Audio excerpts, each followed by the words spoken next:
that that hot fudge sundae is not as perfect as a hot fudge sundae that is both in your mind and right on the table in front of you. It has a perfection by existing in the world that the imaginary sundae does not have. Well, what does this have to do with God?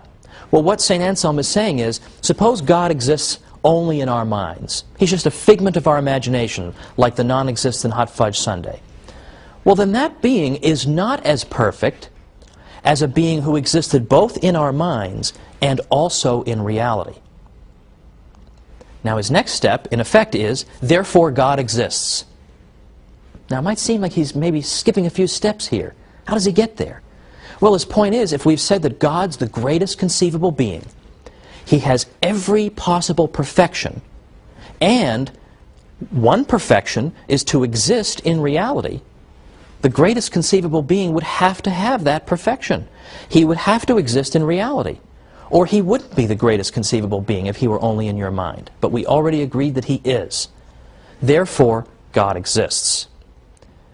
Now, in effect, what St. Anselm is saying is that the existence of God is implied in the very definition of God. Once we unpack that definition, what do we find? We find that his existence is immediately implied. In the same way that if we really understand what the number 9 is, then what follows from the definition of 9 is that its square root has to be 3. Once we've fully understood the concept of 9, we understand its square root is 3. Well, likewise, once we fully understand the definition of God, we then see that part of his nature is to exist. He has to exist. Now, if you're thinking to yourself, well, I'm not so sure that one works, that seems a little bit slippery, I will point out that most philosophers have in fact rejected St. Anselm's proof. In fact, St. Thomas Aquinas rejected St. Anselm's proof, as a matter of fact. But there's always been, in the Western philosophical tradition, a minority tradition that has accepted Anselm's proof. And, in fact, very recently, a dear friend of mine, Bill Mara, who died in 1998, he taught philosophy at Fordham for decades. And he absolutely believed that Anselm's proof works. But whether you believe it or not, for our purposes, is not so important. What I simply want to show you is that Anselm and other Catholics were committed to the pursuit of truth through human reason. There is nothing scriptural in that argument from St. Anselm. He wanted to show that the human mind could solve this problem. Well, after the break, we're going to see how St. Thomas Aquinas solved this problem, and I think much more persuasively. So join me after the break.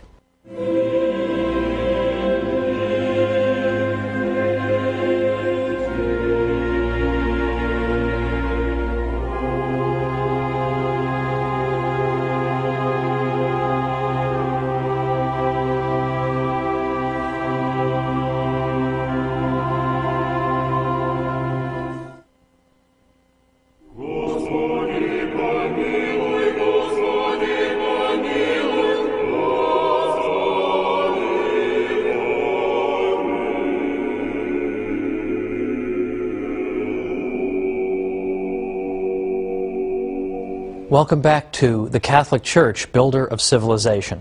I'm Thomas Woods. Before the break, we just finished looking at St. Anselm's proof for the existence of God. And if you want to impress your friends, you can refer to it as the ontological proof for the existence of God, and you can sound like a highfalutin philosopher. Not that you would want to, but you can do that. Now, as I said, St. Anselm's proof was rejected by a great many philosophers. Now I'd like to consider one that was offered by St. Thomas Aquinas. But let's first begin with a little bit of background on St. Thomas and his views. Now, St. Thomas lived in the 13th century from about 1225 to 1274. So when you consider how young a man he was when he died, his corpus of work becomes all the more impressive. How could you possibly have done this? How could you have possibly done it? It calls to mind the statement by St. Isidore of Seville, who once said that anyone who tells you that he's read everything Augustine has written must be a liar. Well, in a way, you almost feel that way about St. Thomas, anyone who's read it all and really, truly absorbed everything. Well, St. Thomas was convinced, as were the typical run of scholastics in his day, that faith and reason could not contradict each other. And St. Thomas believed that our knowledge consisted of 3 different kinds. For instance, he argued that Some of our knowledge we know through divine revelation alone.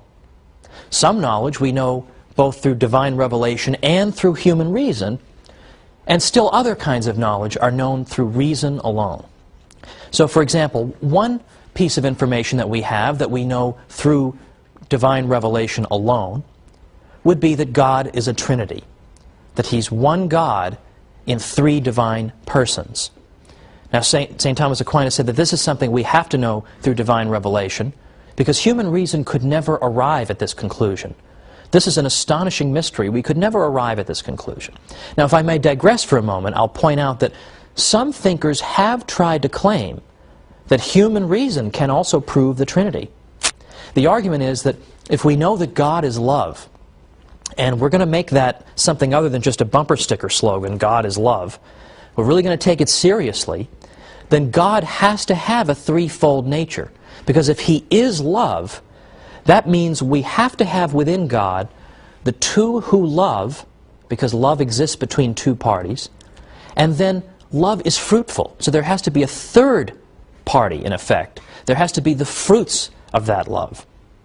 That's why some theologians have sometimes pointed to the family, the human family of husband, wife, and child, as in fact imaging the Trinity, as a mirror into the divine economy. Economy, of course, in its Greek root, meaning household. Because, in effect, the husband and wife love each other, and the fruit of that love is their child. Well, that's neither here nor there, because the consensus is that the Trinity is not something that we can arrive at through strict proof. So that would fall under St. Thomas's first category. The second category, things we can know through divine revelation and through reason, would include, for example, some aspects of the moral law. I suppose reflecting on the subject of murder, just simply reflecting on it honestly, using your mind, you can probably arrive at the conclusion that murder is something people ought not to do. That even if God had never said anything about murder, you could probably draw that as a safe conclusion. Now, God has, of course, told us that we may not commit murder. And St. Thomas answered the question that you might ask, why would God tell us something that we could just figure out on our own using human reason? And one of St. Thomas's, I think, pretty good arguments in response to that is, the reason he does it is to make our lives a little easier. Because not everybody is a philosopher or has time to sit around 24 hours a day trying to deduce everything in the world through human reason. So God helps us. He tells us things that, yes, we could figure out on our own, but, well, some of us are too busy or blockheaded to do so, basically. The third area of knowledge is knowledge that is known through reason alone. And an example of that would be what causes rainbows. There's nothing in sacred scripture that explains to us what causes rainbows, and there's nothing in sacred tradition that explains it either. That we understand through the rigorous pursuit of reason. Well, now, getting back to St. Thomas, he poses the question whether God exists. Now, as I said, St. Thomas always anticipates his opponent's arguments, and he anticipates all of them. He even comes up with arguments they haven't thought of. So it's very revealing that when St. Thomas is trying to think of all the arguments against the existence of God, how many does he come up with? Only two. One of them is the existence of evil, and the other one is that the universe seems to run itself. It's like we don't need a God. It would be superfluous to posit the existence of a God. And in some ways, these are very much the same arguments that are still with us today. Well, here's one of St. Thomas's proofs, and I'm sort of adapting it for modern use. But let's begin as follows. Let's suppose you're in the deli, in the supermarket. You want to go up to the deli counter and get some turkey. You go up there, though, and you find that you have to take a number before you can get to the counter and get your turkey. So just as you're about to take your number, you see another device. And this other device says, well, before you can take a number, you have to take a number to get in line to take a number. Well, this is a very disturbing, Kafka-esque deli, to be sure.